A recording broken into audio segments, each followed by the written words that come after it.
sa ano po, sa video test po natin na, sa mga trials po na ano po natin na nararanasan po. Dun po sa ano po, sa mga trials po na yun, parang, ay hindi po parang po, binibigay din po siya sa atin para po, maging matibay po tayo, pagtibayin pa po tayo ng Diyos po. Huwag po sa, kapag nangingi ka po na, kapag gusto mo po maging malakas, bibigyan ka po ng mga trials ng Diyos na para mas maging, i-ano ka po niya. Siguro ang right word, hindi bibigyan, kasi mabuti sa Lord. Inaalam. Po, inaalam po pala ng Diyos yun para po, mas maging matibay pa po tayo kapag po dun sa hinihingi mo. Yung, Patience. Po, kung gusto mo po maging patience po, bibigyan ka po ng Lord. Ay, Makulit na Lawrence. ialaw po ni Lord na kulitin ka lang kulitin sa Pa. mawala yung ano, magdami ka po ng patience. Then doon po sa ano po, nalimutan ko lang po sabihin na Sige na, marami po na. dito na magpakasaya po kayo sa lahat, sa mga bagay po na nandito, magpakasaya po kayo sa ano, sa kung ano meron po kayo. Diba yung naisip ko yan, Nico? Magpasaya party, YouTube. Magpakasaya po kayo dito po sa ano, sa kung ano pong meron kayo. Dahil po, pero po sa nais po ng Diyos na magpakasaya po.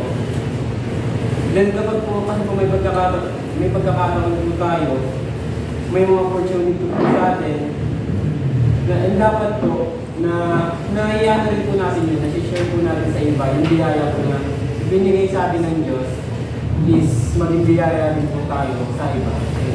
Yes, Nico. Sige, okay na kayo marami. Sa Santiago chapter 1 verse 2 verse 4.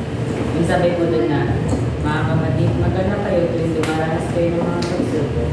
Sabat alam niyo magdulot ito ng matatagal ng iyong pananampalataya. Or kaya iisipin niyo ang pagsubok upang maging ganap at walang anumang pagkukulang ang buhay niyo. Yun po ma. Yun nga po na. Alas biglang para sa Lord pala. Sa may verse 4 po ng pinasa po ni kaya 9:4. Yung ano po, mas okay pa po yung mas support po, habang may buhay ang tao, may pag-asa, may sabihin nga, mas mabuti pa ang buhay na kasabas sa patay na nilo. Ang totoo, alam ng buhay, alam ng buhay ng tao, mga kayo, pero ang patay, wala na nalalaman. Wala na rin ang gawin para matatanggap na makakalimutan. Yung nga pumanang na, mapalad po tayo na tayo pinaginawa ng Panginoon na buhay pa po tayo. Ano po kung alam po natin na Sige. parang unlike po na sa mga nauna na po sa atin na tingnan po sabi ko na natutulog po siya. Rigising lang po pagdating po na. So parang mas na-advance po tayo kasi po mas yung nalalaman natin is tuloy-tuloy pa po sa kami.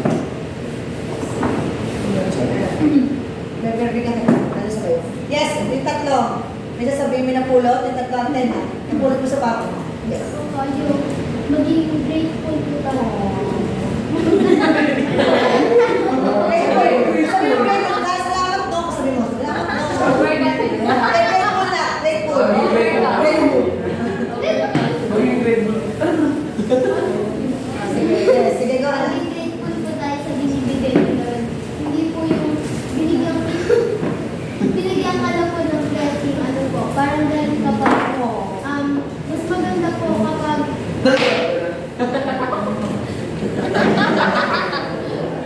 binigyan po tayo ng blessing, is magpasalamat. Yes, antay. Yun nga po na, sabi nga ni Ate Athena po na be grateful po sa lahat ng blessings na binigay sa ating ni Lord kasi na ano to sabi niya na ako nagagalit pa tayo kasi binigyan tayo ng isang pagsubok. Yun nga, binigyan tayo ng ng trials, ay ng challenge. So yung challenge na yun, kailangan natin paglabanan po natin. So kahit kahit na matalino po is tumakbo is nanalo. Pero, ano? Kuya Mel, di lahat ng mabilis tumakbo is nanalo. Yun nga po. So, Baka naman kasi pag nalaro. kasi kuya, Pag-aaral kasi laro niya. Pag-aaral. yun nga po. So yun na. Bigay.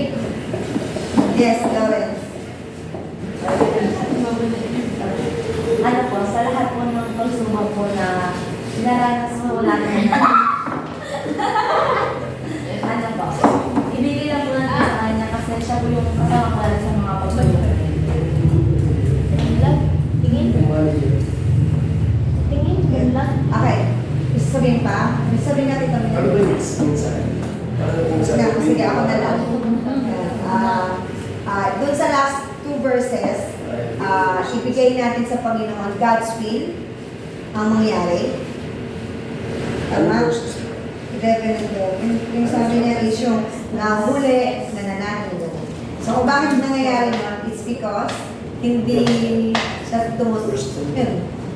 Kailangan ituon natin yung sarili natin sa God's will para lahat ay maging success. Pero ang pinakamabigat sa akin dun sa tatlong topics na yun, natin na kasi sa tatlo eh, tama ko. Yung unang-una, na hanggat may buhay, may pag-asa. Kasi nga, paano pagpatay na tayo? Bilang paalala sa atin na ang kasalanan, kung namumuhay tayo ngayon sa kasalanan, it's your time. Now. Not later, not tomorrow. Now. Kasi hindi. Bagong pagkakataon ko. Bagong pagkakataon. Verses 4 to 12. Yung 7 and 8, yung patay, tama ba ko? Tama, 4 to 8. 46 pala. Yun. So, kung ikaw ay namumuhay ngayon sa kasalanan, like, alam mo, nangungupit ka ngayon, kanina, mamaya, di ba wala ka na naman mangungupit kasi makipag-date ka. Huwag mo nang gawin. Kasi paano kung ngayon din, Mag-date ka lang pala dahil makikita mo. Ano yung luto? Hindi pa naman ito talaga katay. sino? Mukha. Ay, pwede ako sir. Sige. Bakit? Yung manok siya, hindi ka lang makita. Ah, buti mo kasi Pwede. Pasok po! Si Mrs. Poton. Oo, pasok po, madam! Pasok po!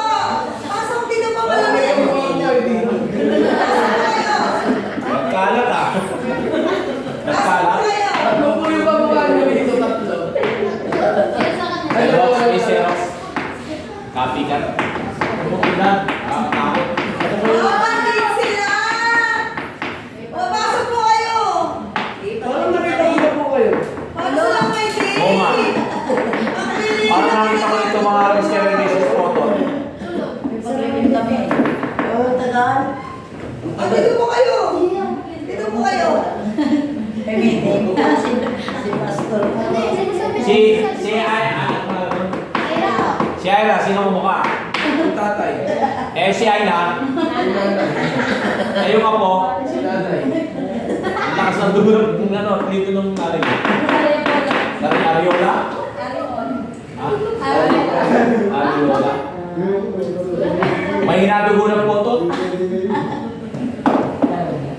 Tsaka ang mga walang buhok? Ayun. So yun, teka lang.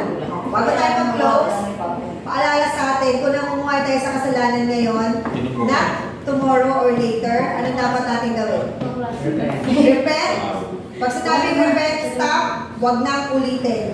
Na, paano po, halimbawa, sabi ng magulang ko, hindi po muna ako mag-boyfriend, secret po ako nag-boyfriend. So, ano yun? So, ano po? Kasalanan. Kasi hindi ako na. Very good. So, ano dapat mong gawin? Tanggalin. Mr. Poton, dapat pag-ing mo nagsisipakay dito kay Sir Mrs. Poton, ha? Yung apo niya para makita nyo, para upulit. Magtatamping sa akin niya. Yes, go! So, ano po, sa mga nag-titan po, sinasabi ko dito na ano po, palagi po natin gawin yung basta sa kahit sa loob ng Kasi church. pala, hindi naman. Lalo na po sa ano, labas kasi marami Nagising lang yun. Lagi po natin isipin na ginagawa po natin isang bagay para kay God. Ayan na, kung namumuhay tayo sa kasalanan, like hindi ko kinakausap yung kapatid ko, binigil kasi ako. Basta meron po yan sa inyo. Ito po sasabi sa verse 4. Sapagkat sa kanya napisan sa lahat na may buhay ay may pag-asa. Sapagkat ang buhay na aso ay maigi kaysa patay na daw. Yung aso yun, parang usok. Hindi aso. Okay. Yun ang tatakbo. Opo. Aso, yung parang yung bukas mo yung kanin na bagong luto, tapos lalabas yung parang gano'n ang buhay. Aso! Kasi aso po kasi yung Ah, sino sabi ng aso? Yung pronunciation. Aso, yung init, yung moisture ng init. Aso. Buhay na aso. Makinig ka nga na, sa tabi lang kita. Sasabi lang kita namin mo. Aso. Precise spelling. Kasunod na po sa po, ano yung buhay Ang na aso talaga aso. Ang buhay ka parang aso. Ang buhay parang aso. Banda kayo wala. Para ba kaso tayo na tao? Hindi na mo Christina. Ay, sinabi ko. Aso. Ano po kasi? Ingat, naligo po tayo dito ha. Dito kayo mag-taste.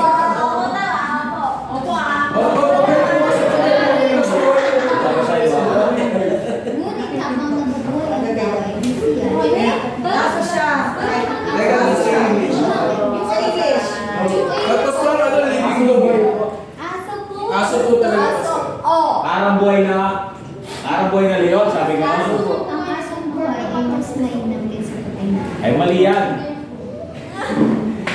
Story. Aso ang buhay ay mas mainam. O, anong tanong mo rito, Mel? Gusto rin po ang ibig sabihin, sapagkat ang buhay na aso ay maigig kaysa patay na leon. Yung pinagkumpara po yung aso sa leon, O. ano po yung mas maigi ron, yung buhay na aso o yung kaysa patay na leon? Bakit po kaya kinumpara yung aso ron sa leon? Yung, kasi ganito, isang lang konti, mga 2 minutes lang to. Sige. Ang pagkakalikha sa lahat ng mga nilalang, natutulong siya kasi kasama yung leon, tigre, mga ahas, lahat yan. Mag-friendship sila. Tapos, kumatulog yung ahas na doon sa lake, no? Hindi siya tinutuklaw. Yung leon, nagkaibigan sila ng aso. No? Ngayon, dahil sa kasalanan, namulat silang lahat sa karahasan, namulat sa kasalanan, nag-aaway. Ngayon, ang leon, likas yun na carnivorous, yung mga ganyan. Ngayon, as mahirap na yung buhay na aso, nais ka gagalawin kesa yung, kahit sila katatakdan doon yung kanyang mark, matamang nain. Okay? Apo. Next question. Satisfied o another answer? Basta. Sabi niya, ang aso buhay ay mas mainam kaysa patay na leon. Ano yung aso? Yung aso sa atin nagdadali. So, Akala ko aso. Yung aso at saka aso, magkaiba yun. Pero dahil sa sentence nyo, aso nga yan. Tama kayo. Akala ko, ang sinasabi nyo yung aso, yung usok yun, parang biglang Alam nawawala. niyo sa sobrang init, tignan yung masada, nag-aaso-aso. Oh, yun. Aso. Yung parang Si aso. niya. Aso. Parang kaibigan at saka kaibigan. wow! Kaibigan, isa lang spelling. Okay. Kaibigan na. Salamat kayo. Diyos, paalala ulit. Ang buhay natin hindi natin hawak na sa Panginoon. Kung ngayon ay nasa kasalanan tayo, repent. Kasi, Ito. Ano yun? repent. Okay, repent.